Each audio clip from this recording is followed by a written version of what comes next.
नमस्कार दोस्तों, मेरा नाम है अंशुमन नायक और आप सभी का बहुत बहुत स्वागत है इंडियन डिफेंस न्यूज के डिफेंस टॉक सीरीज में, जहां पर हम रोज नए नए डिफेंस अपडेट्स के बारे में बात करते हैं। तो चलिए देर न करते हुए आज की वीडियो शुरू करते हैं।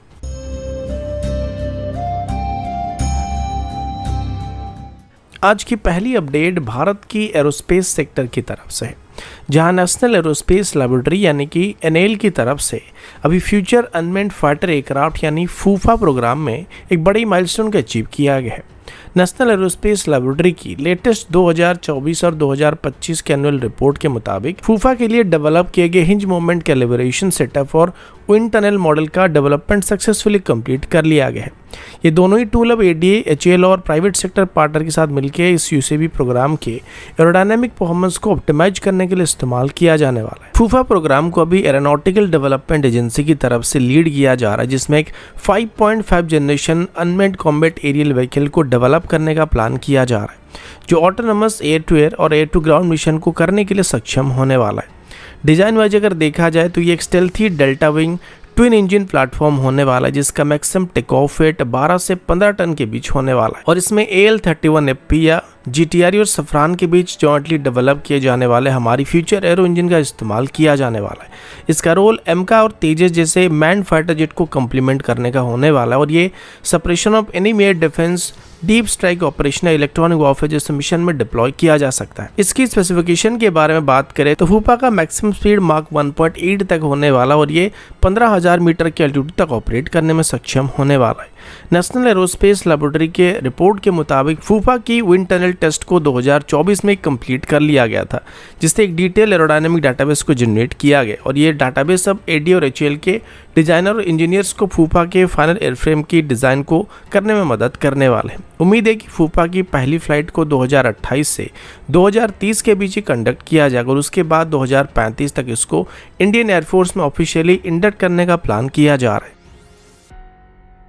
अगला अपडेट डीआरडीओ के आर्मामेंट रिसर्च डेवलपमेंट एस्टेब्लिशमेंट यानी कि एआरडी की तरफ से, जहां advance light towed artillery gun system यानी कि ALTGS के डेवलपमेंट में एक बड़ी प्रोग्रेस सामने आई है। एआरडी के चीफ ए राजू के मुताबिक ये एक 15 टन क्लास का आर्टिलरी गन होने वाला है, जिसको अगले 5 साल में प्रोडक्शन में एंटर करने का प्लान किया जा रहा है। ALTGS को स्पेशली इंडियन आर्मी की रिक्वायरमेंट के हिसाब से भी डिजाइन किया जा रहा है, जिसमें एक light weight highly mobile artillery system को डेवलप करने की कोशिश किया जा रहा है, जो डाइवर्स ट्रेन में रैपिड डिप्लॉयमेंट कैपेबल होने वाला है। एआरडी के कहने के मुताबिक ALTGS एक ATGS का लाइटर और कॉम्पैक्ट वर्जन होने वाला है, जिसमें स्मॉलर चैम्बर का इस्तेमाल किया जा रहा है, लेकिन परफॉर्मेंस और प्रिसिशन के मामले में इसमें कोई भी कॉम्प्रोमाइज नहीं किया जाने वाला है। अगर कंपेयर करें तो ATGS का टोटल वेट 18 टन के आसपास होता है और उसमें 25 लीटर की चैम्बर का इस्तेमाल किया जाता है, जो कि ATGS को इस क्लास में सबसे ज़्यादा पावरफुल गन बनाने वाला है। लेकिन माउंटेनस रीजन में और हाई एल्टीट्यूड जोन्स पर हैवी होने के कारण इसको डिप्लॉय करना थोड़ा मुश्किल बन जाता है। इसी वजह से इंडियन आर्मी की तरफ से अभी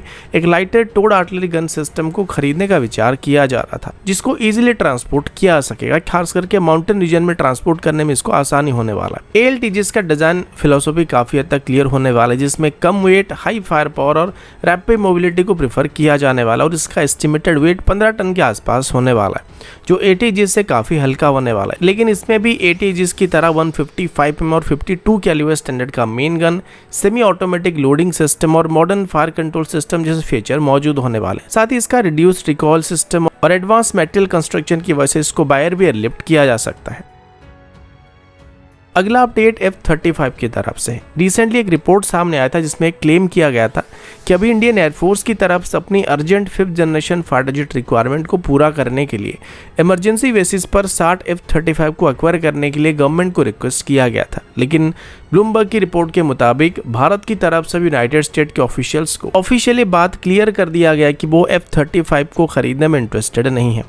ये डिसीजन तब सामने आया जब यूनाइटेड स्टेट की तरफ से भारत पर प्रेशर डालने की कोशिश किया जा रहा है, लेकिन अभी गवर्नमेंट की तरफ से अपना स्टैंड क्लियर कर दिया गया कि हम अपने फायदे पर ही फोकस करने वाले, जिसमें हम डायरेक्ट इंपोर्ट सिस्टम के बदले टेक्नोलॉजी शेयरिंग, लोकल मैन्युफैक्चरिंग और इंडिजिनस कैपेबिलिटीज डेवलपमेंट को प्रेफर करने वाले। अब यूएस का ये ऑफर बहुत ही स्ट्रेटेजिक पार्ट था, जिसमें वो भारत को अपने डिफेंस इकोसिस्टम में इंटीग्रेट करना चाहते थे। लेकिन हमारे लिए सबसे बड़ा कंसर्न यूनाइटेड स्टेट की रेस्ट्रिक्टेड टेक्नोलॉजी ट्रांसफर पॉलिसी है और फॉरेन प्लेटफॉर्म्स के ऊपर ओवर रिलायंस होने वाली है। वैसे पहले भी यूनाइटेड स्टेट के ऊपर भरोसा करना थोड़ा मुश्किल था और अभी रिसेंटली यूनाइटेड स्टेट की तरफ से जिस तरीके की हरकत किया जा रहा है, इसको देखने के बाद खास करके डिफेंस सेक्टर में यूनाइटेड स्टेट के ऊपर डिपेंड करना फ्यूचर के लिए अच्छा नहीं होने वाला और शायद इसी वजह से अभी गवर्नमेंट की तरफ से F-35 की एक्विजिशन को लेकर क्लियर स्टेटमेंट देने का फैसला किया जा रहा है। हालांकि अभी के हालात में हमें 5th जनरेशन फाइटर जेट की काफ़ी ज़रूरत है, लेकिन इसके लिए यूनाइटेड स्टेट के ऊपर डिपेंड करना हमारे लिए सही नहीं होने वाला है। अभी हमारा एक और बड़ा कंसर्न ये भी होने वाला कि हमारे अभी सभी इंडिजिनस फाइटर जेट में हम यूनाइटेड स्टेट की इंजन का इस्तेमाल कर रहे हैं और इनको टाइम पर डिलीवर ना करने की वजह से तेजस मार्क 1 के प्रोडक्शन पर काफ़ी नेगेटिव असर पहले ही पड़ रहा है। तो अगर फ्यूचर में भी ये सब कंटिन्यू रहा तो एमका की इनिशियल यूनिट और तेजस मार्क 2 को भी सेम फेट का सामना करना पड़ सकता है। इसी वजह से अभी तेजस से लेके एमका तक हमें सभी में किसी एक इंजन के ऊपर डिपेंड रहने की हमारी स्ट्रेटेजी को बदलने की जरूरत पड़ने वाली और अभी से इनके लिए मल्टीपल इंजन ऑप्शन को तलाश करने की कोशिश करना चाहिए। अगला अपडेट भारत की एयर डिफेंस कैपेबिलिटी को लेकर है। इंडियन आर्मी की तरफ से अभी अपने upgraded L-70 air defence gun को अभी अपग्रेड दीवार ऑल बैंड ड्रोन जैमर के साथ इंटीग्रेट करके डिप्लॉय करना स्टार्ट कर दिया गया है। ये cutting edge counter unmanned aerial system है जो कि काइनेटिक वारफेयर और non kinetic electronic warfare system को कंबाइन करता है। इस कॉम्बिनेशन के बाद L-70 अभी एक कंप्लीट काउंटर ड्रोन सिस्टम या प्लेटफॉर्म बन चुका है जो स्पेशली किसी भी तरीके की ड्रोन्स को काउंटर करने में सक्षम होने वाला है। L-70 गन का हिस्ट्री देखें तो ये ओरिजिनली एक स्वीडिश ओरिजिन 40 mm स्टैंडर्ड की एंटी एयरक्राफ्ट गन है जिसको 1940s के टाइम में सर्विस में एंटर किया गया था।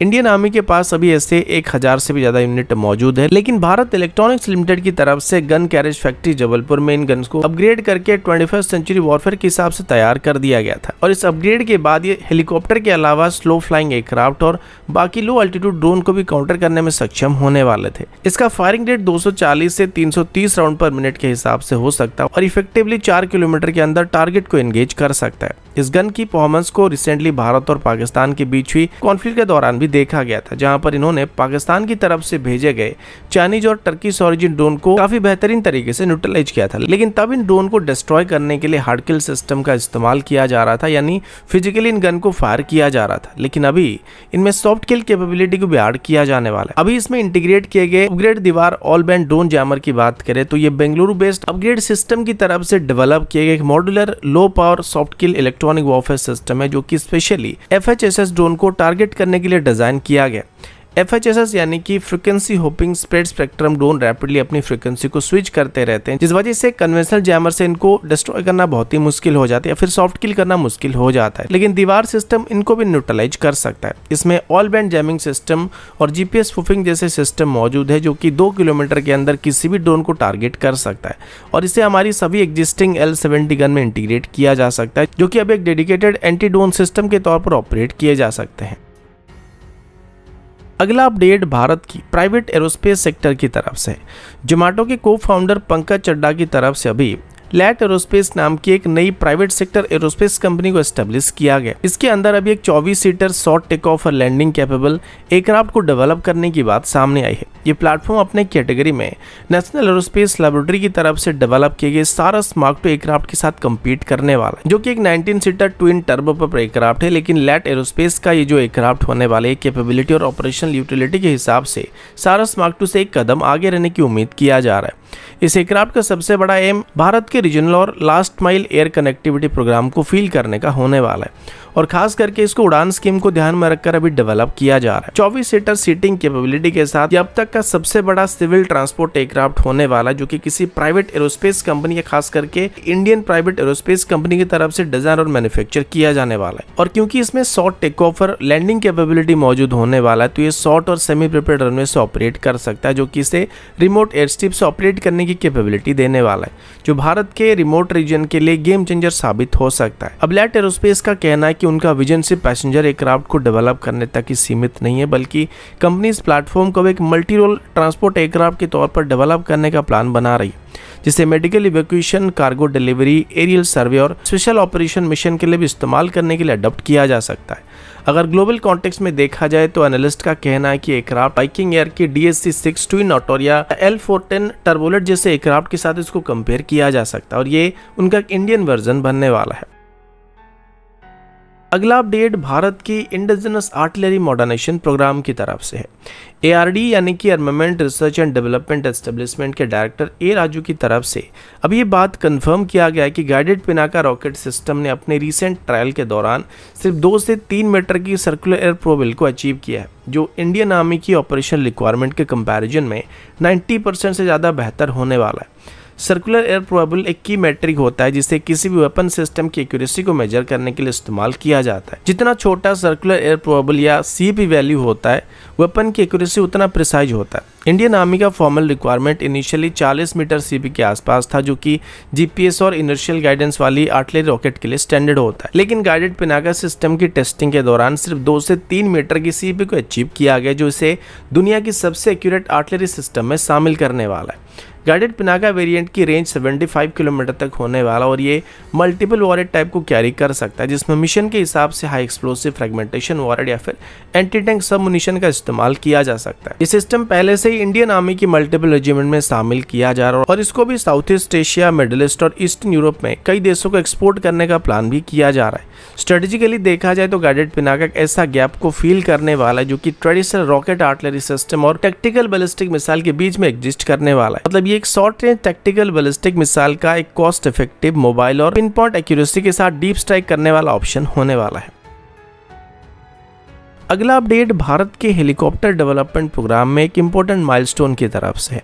हिंदुस्तान एरोनॉटिक्स लिमिटेड यानी HAL की तरफ से रिसेंटली अपने indigenous automatic flight control system या ऑटो पायलट सिस्टम का पहला फ्लाइट टेस्ट को सक्सेसफुली कंप्लीट किया गया, जो कि लाइट यूटिलिटी हेलीकॉप्टर में इंटीग्रेट करके टेस्ट किया गया था। Automatic flight control system helicopter की फ्लाइट स्टेबिलिटी को इम्प्रूव करना और पायलट के वर्कलोड को रिड्यूस करने के लिए इस्तेमाल किया जाता है, जो स्पेशली हाई एल्टीट्यूड और टैक्टिकल ऑपरेशन में बहुत ही क्रिटिकल माना जाता है। अब HAL की तरफ से बात कंफर्म किया गया कि इसके सर्टिफिकेशन के लिए वैल्यूएशन ट्रायल शुरू हो चुके हैं और इन टेस्ट के रिजल्ट के बेसिस पर फाइनल इंटीग्रेशन किया जाने वाला है। इंडियन आर्मी की तरफ से बात क्लियरली डिमांड किया गया था कि उनकी लाइट यूटिलिटी हेलीकॉप्टर में ऑटो पायलट फीचर होना चाहिए और तब जाके इसको ऑपरेशन इंडक्शन के लिए क्लियरेंस मिल पाएगा। ये डिमांड इसलिए भी ज़रूरी है क्योंकि आर्मी को चीता और चेतक जैसे हेलीकॉप्टर की रिप्लेसमेंट की अर्जेंट ज़रूरत है और ऑटोमेशन के साथ मॉडर्न एवियोनिक्स उनकी ऑपरेशनल एफिशिएंसी और सेफ्टी को काफ़ी एनहांस करने वाला है। स्पेशली सोलो सॉर्टेज और सियाचिन या फिर लद्दाख जैसे एक्सट्रीम हाई एल्टीट्यूड कंडीशन में किसी भी मिशन को करने के लिए ये कैपेबिलिटी लाइफ सेविंग हो सकती है। HAL की तरफ से डेवलप किया गया लाइट यूटिलिटी हेलीकॉप्टर एक 3 टन क्लास का इंडिजिनस लाइट हेलीकॉप्टर है, जो कि रिकॉनेंस, लॉजिस्टिक सपोर्ट और कैजुअलिटी इवैक्यूएशन जैसे सॉर्टेज कर सकते हैं। और ये हेलीकॉप्टर अपनी एक्सट्रीम अल्टीट्यूड ट्रायल के दौरान भी अपनी कैपेबिलिटी को पहले से ही प्रूव कर चुका है और अभी इंडिजिनस ऑटो पायलट सिस्टम की इंटीग्रेशन लाइट यूटिलिटी हेलीकॉप्टर को मॉडर्न ऑपरेशन रिक्वायरमेंट के और भी करीब लाने वाला है। तो दोस्तों